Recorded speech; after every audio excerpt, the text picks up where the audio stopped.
Hello. Today I'm going to show you how to set the right grammar behind your gendering in an Android system. For example, in this Samsung Galaxy S26 Ultra with Android 16, it's possible to perform this. You first have to go to the developers mode.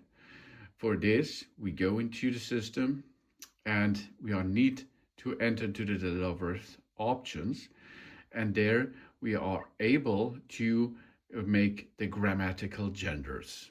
Okay, how we prefer to be addressed is there the big thing. But first, of course, we have to look how we enter to this mode.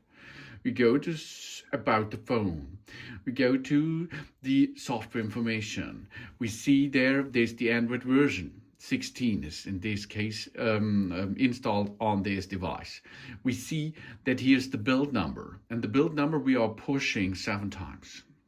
Then we enter our password, and we are developers mode has been enabled.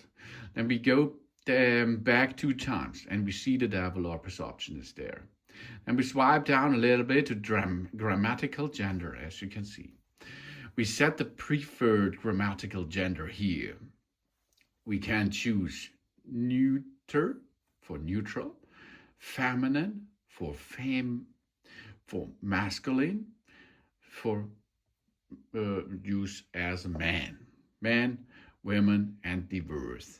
All is possible. So get this neuter, get this feminine, or get this masculine. You can choose and save this in settings, and after this process is done, you're able to gender correctly with your Samsung Galaxy S26 device. Thanks for watching, and please subscribe and give me positive feedback. And I'll see you again on my channel. Bis dann.